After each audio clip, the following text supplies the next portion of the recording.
ಇದು ಬೆಂಗಳೂರಿನ Shivananda circle steel ಬ್ರಿಡ್ಜ್ನ ಕತೆ. ಉದ್ಘಾಟನೆ ಆದಂತ 1.5 ವರ್ಷದಲ್ಲಿ ಇದರ ಅವ್ಯವಸ್ಥೆ ಈಗ ಅನಾವರಣ ಆಗಿದೆ. 1.5 ವರ್ಷದಲ್ಲಿ ಈ ಸ್ಟೀಲ್ ಬ್ರಿಡ್ಜ್ ಬಿರುಕು ಬಿಟ್ಟಿದೆ. ರೇಸ್ ಕೋರ್ಸ್ನಿಂದ ಶೇಷಾದ್ರಿಪುರಂ ಕಡೆಗೆ ಸಂಪರ್ಕ ಕಲ್ಪಿಸುವಂತ ಸ್ಟೀಲ್ ಬ್ರಿಡ್ಜ್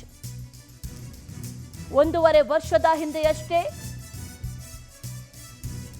ಇದು ಉದ್ಘಾಟನೆ ಆಗಿತ್ತು.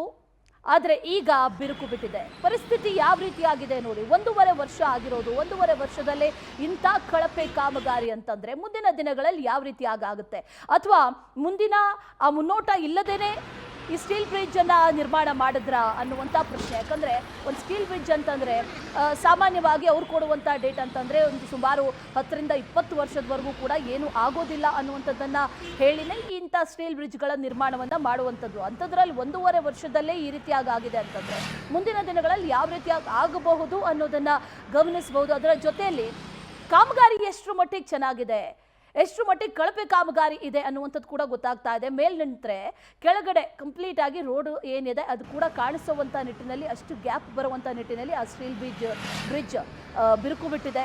ರೇಸ್ ಕೋರ್ಸ್ನಿಂದ ಹೋಗ್ತಾ ಇದ್ರೆ ಶೇಷಾದ್ರಿಪುರಂ ಕಡೆಗೆ ಸಂಪರ್ಕವನ್ನು ಏನು ಕಲ್ಪಿಸುತ್ತಲ್ವ ರಸ್ತೆ, ಅಲ್ಲಿರುವಂಥ ರಸ್ತೆ ಇದು, ಸ್ಟೀಲ್ ಬ್ರಿಡ್ಜ್ ಇದು.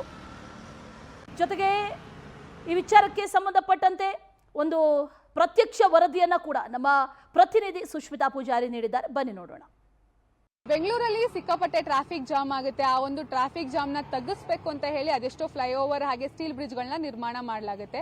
ಆದರೆ ಆ ಒಂದು ಸ್ಟೀಲ್ ಬ್ರಿಡ್ಜ್ ಹಾಗೆ ಫ್ಲೈಓವರ್ಗಳು ಎಷ್ಟು ಕಳಪೆ ಗುಣಮಟ್ಟದಲ್ಲಿದೆ ಅಂತ ನಾನು ತೋರಿಸ್ತಾ ಹೋಗ್ತೀನಿ. ಸದ್ಯ ನಾನು ಇವಾಗ ಶಿವಾನಂದ ಸರ್ಕಲ್ ಸ್ಟೀಲ್ ಬ್ರಿಡ್ಜ್ ಮೇಲೆ ಇದ್ದೀನಿ. ಈ ಒಂದು ಸ್ಟೀಲ್ ಬ್ರಿಡ್ಜ್ ಅಂದ್ರೆ ರೇಸ್ ಕೋರ್ಸ್ ಇಂದ ಶೇಷಾದ್ರಿಪುರಂಗೆ ಈ ಒಂದು ಮಾರ್ಗದಲ್ಲಿ ಹೋಗೋರೆಲ್ಲರೂ ಕೂಡ ಈ ಒಂದು ಸ್ಟೀಲ್ ಬ್ರಿಡ್ಜ್ ಅನ್ನ ಬಳಸ್ತಾರೆ. ಹಾಗೆ ಪ್ರತಿನಿತ್ಯವೂ ನೂರಾರು ವಾಹನಗಳು ಈ ಒಂದು ಸ್ಟೀಲ್ ಬ್ರಿಡ್ಜ್ ಮೇಲೆ ಓಡಾಡುತ್ತೆ. ಆದ್ರೆ ಇದರ ವ್ಯವಸ್ಥೆ ಹೇಗಿದೆ ಅಂತ ನೀವು ನೋಡ್ತಾ ಇರ್ಬೋದು. ಏನು ಕಳೆದ 1.5 ವರ್ಷದ ಹಿಂದಷ್ಟೇ ಈ ಒಂದು ಸ್ಟೀಲ್ ಬ್ರಿಡ್ಜ್ ಅನ್ನ ಉದ್ಘಾಟನೆ ಮಾಡಲಾಯಿತು.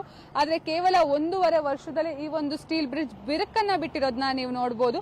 ಅಂದ್ರೆ ಪ್ರತಿನಿತ್ಯವೂ ಕೂಡ ನೂರಾರು ವಾಹನಗಳು ಬೆಳಗ್ಗೆಯಿಂದ ಸಂಜೆವರೆಗೂ ಕೂಡ ಓಡಾಡ್ತವೆ. ಆದ್ರೆ ಆ ಒಂದು ಸ್ಟೀಲ್ ಬ್ರಿಡ್ಜ್ ಅಂದ್ರೆ ಕೆಲವೊಂದಿಷ್ಟು ಸ್ಟೀಲ್ ಬ್ರಿಡ್ಜ್ಗಳು 20 ರಿಂದ 25 ವರ್ಷಗಳು ಬಾಳಿಕೆ ಬರಲಿ ಅಂತ ನಿರ್ಮಾಣ ಮಾಡಲಾಗುತ್ತೆ. ಆದ್ರೆ ಈ ಒಂದು ಸ್ಟೀಲ್ ಬ್ರಿಡ್ಜ್ ಕೇವಲ ಉದ್ಘಾಟನೆಯಾಗಿ 1.5 ವರ್ಷದಲ್ಲೇ ಬಿರುಕು ಬಿಟ್ಟಿದೆ.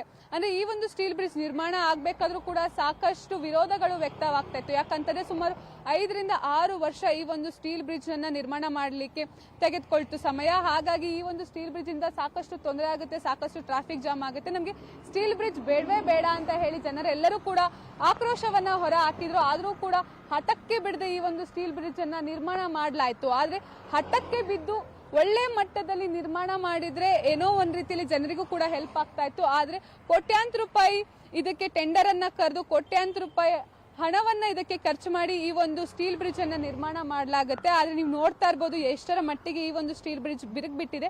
ಮೇಲ್ಗಡೆಯಿಂದ ನಿಂತ್ಕೊಂಡು ನೋಡಿದ್ರೆ ಕೆಳಭಾಗದಲ್ಲಿರುವಂತಹ ರಸ್ತೆ ಕಾಣಿಸುತ್ತೆ. ಅಷ್ಟರ ಮಟ್ಟಿಗೆ ಈ ಒಂದು ಸ್ಟೀಲ್ ಬ್ರಿಡ್ಜ್ ಬಿರುಕು ಬಿಟ್ಟಿರುವಂತಹದ್ದು. ಒಂದು ವೇಳೆ ಏನಾದ್ರೂ ಅನಾಹುತ ಆದ್ರೆ ಯಾರ್ ಜವಾಬ್ದಾರಿ? ಕೇವಲ ಅನಾಹುತ ಆದ್ಮೇಲೆ ಎಲ್ಲರೂ ಕೂಡ ಈ ರೀತಿ ಆಗೋಯ್ತು, ಈ ರೀತಿ ಏನು ತೊಂದರೆ ಆಗೋಯ್ತು ಅಂತ ಹೇಳಿ ಎಲ್ಲರೂ ಕೂಡ ಮಾತಾಡ್ತಾರೆ. ಆದ್ರೆ ಅನಾಹುತ ಆಗೋದಕ್ಕಿಂತ ಮುಂಚೆನೆ ಎಲ್ಲರೂ ಕೂಡ ಎಚ್ಚೆತ್ಕೊಳ್ಬೇಕು. ಯಾರಿಗಾದ್ರೂ ಜೀವಾಪಾಯ ಆಗುವಂತಹ ಚಾನ್ಸಸ್ ಕೂಡ ಹೆಚ್ಚಾಗಿದೆ. ಯಾಕಂತಂದ್ರೆ ಸ್ಟೀಲ್ ಬ್ರಿಡ್ಜ್ ನಲ್ಲಿ ಯಾರಿಗೂ ಕೂಡ ಗೊತ್ತಿರಲ್ಲ ಯಾವ ಒಂದು ಸಮಯದಲ್ಲಿ ಈ ಒಂದು ಸ್ಟೀಲ್ ಬ್ರಿಡ್ಜ್ ಬೀಳತ್ತೆ ಅಂತ ಹೇಳಿ. ಆದಷ್ಟು ಬೇಗ ಇದಕ್ಕೆ ಸಂಬಂಧಪಟ್ಟಂತಹ ಅಧಿಕಾರಿಗಳು ಇದ್ರ ಬಗ್ಗೆ ಕ್ರಮ ವಹಿಸಿ ಈ ಒಂದು ಸ್ಟೀಲ್ ಬ್ರಿಡ್ಜ್ ನ ಆದಷ್ಟು ಬೇಗ ಮರು ನಿರ್ಮಾಣ ಮಾಡಬೇಕಾಗತ್ತೆ. ಇಲ್ಲ ಅಂತ ಹೇಳಿದ್ರೆ ಮುಂದಾಗುವಂತಹ ಅನಾಹುತಗಳಿಗೆ ನೇರವಾಗಿ ಅಧಿಕಾರಿಗಳೇ ಕಾರಣ ಆಗ್ತಾರೆ. ಕ್ಯಾಮರಾ ಪರ್ಸನ್ ಶರತ್ ಜೊತೆ ಸುಷ್ಮಿತಾ ಪೂಜಾರಿ, ಪವರ್ ಟಿವಿ, ಬೆಂಗಳೂರು.